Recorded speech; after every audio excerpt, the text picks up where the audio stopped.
Assalamu alaikum dear students and good morning. How are you all? Hope you all will be fine and safe at your homes. This is me, your SST teacher. This is your SST book for class 7, Know Your World, Oxford.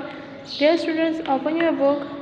Students, in the previous lecture, we read about the Ghaznavid rule, that how it began. सही है, हमने पढ़ा था कि कैसे शुरू हुआ था. आज हम लोग इसके बारे में पढ़ेंगे. Mahmud of Ghazni. Mahmud of Ghazni or Sultan Mahmud Ghaznavi was one of the most powerful rulers of his time. His inherited empire included area of Bukhara, the Persian Gulf, Khwarizm, Tehran and India.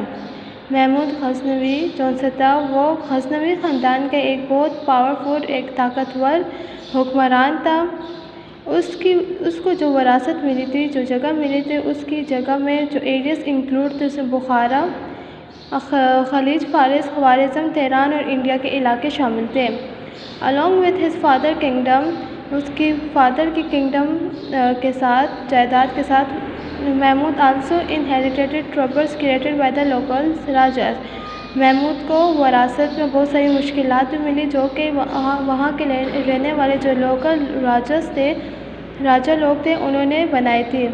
His main adversary was Anatpal, the son of Tuis defeated king. और उसका जो सबसे main मुखालिफ था वो अनातपल था, जो कि उस बादशाह का बेटा था जिसको इन्होंने 2 मरतबा शिकस्त दी थी. जायपाल का बेटा था of the shahi dynasty in the northern Punjab, जो कि एक शाही ख़ानदान से ताल्लुक़ रखता था नॉर्दर्न पंजाब में. Anatpal did not accept Mahmud as ruler and refused to pay tribute to him. उन्होंने महमूद को हुक्मरान तस्लीम नहीं किया तो उनको खराज तहसीन पेश करने से रिफ्यूज़ कर दिया था, इनकार कर दिया था. He wanted to take revenge, वो इससे बदला लेना चाहते थे. For his father defeat as Sebuktigin had, वो उसे अपने बाप की शिकस्त का बदला लेना चाहते थे जो सबुक्तजिन के हाथों हुई थी. He invited other rajas to become his allies and launch a campaign against Mahmood. उन्होंने जो वहाँ के रहने वाले अदर लोकल राजास थे उनको दावत दी कि वो सब मुत्तहिद होकर इसके ख़िलाफ़ एक तहरीक शुरू करें.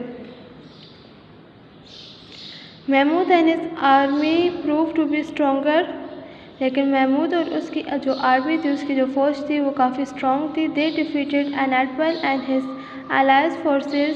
allied forces at Lahore in 1008. उन्होंने अनातपल और उसकी फ़ौज को, जो मुत्तहिद फ़ौज थी, मुख्तलिफ़ राजाओं ने जो मिलकर इनके ख़िलाफ़ तहरीक शुरू की थी, उसका ख़ात्मा किया था लाहौर में. However, Anatpal did not give up hostiles and continued to provoke Mahmud into shirks. इसके बावजूद अनातपल ने हिम्मत ना हारी, उसने शिकस्त तस्लीम ना की, बल्कि वो अपनी दुश्मनी की जो सरगर्मी थी उसमें मसरूफ़ रहा. His successor did the same. इसके बाद जो उसके जानशीन आए उन्होंने भी यही सब किया. Mahmud deal with them equally well, Mahmud ने उनके साथ बराबरी से पेश आए.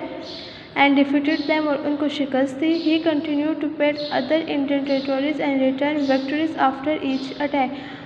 महमूद ने और भी इंडिया के इलाकों को फ़तह किया, लेकिन फ़तह हासिल करने के बाद वो वापस चला जाता.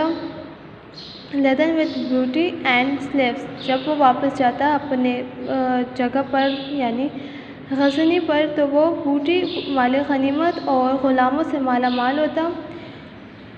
Bye 1004 Mahmud control a large part of the subcontinent and most of Iran and Afghanistan.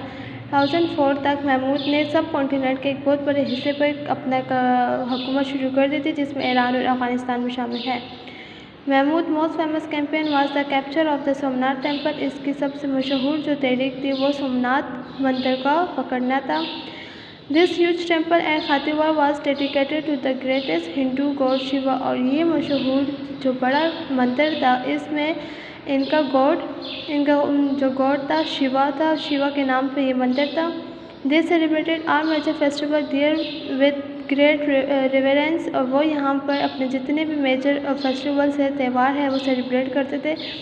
The temple was also famous for the great wealth that pilgrims brought has offering to their god. इसके अलावा ये मंदिर इसलिए भी मशहूर था कि यहाँ पे बहुत ज़्यादा वेल्थ है, दौलत है, जो कि वहाँ के रहने वाले लोग अपने खुदा के पास, अपने गॉड के पास लाते थे. Mahmud decided to attack Kathiawar. Mahmud ने फैसला किया कि वो खातिवार पर हमला करेगा। With the help from his allies, अपनी मुत्तहिद फ़ौजों के साथ ही मार्च टू खातिवार, उसने खातिवार की तरफ रवाना हुआ। On the way he capture many forts and display many rajas. He destroyed the temple in 1024। उसने अपने रास्ते में आने वाले जितने भी किले थे उनको फतह किया और जितने भी राजा थे उनको डिस्प्लेस कर दिया, उनको हटा दिया। और उसने सोमनाथ का मंदिर 1024 में तबाह कर दिया। Block are the idols in the temple, और जितने भी बुत पड़े थे मंदिर में उनको तबाह कर दिया। And carried away its wealth and treasure to Ghazni, और वो इसमें पड़ी हुई जितनी भी दौलत थी अपने साथ गजनी ले गया। डियर स्टूडेंट्स, होप आप लोगों को समझ आ गई होगी महमूद गजनी के बारे में कि उसने जब हुकूमत संभाली तो उसकी हुकूमत में बहुत सारी मुश्किलात थी जो उसको विरासत में मिली थी, लेकिन उसने उनका मुकाबला किया, जिसमें जो सबसे अहम थे, जो सबसे मशहूर मुखालिफिन थे उसमें अनातपल था।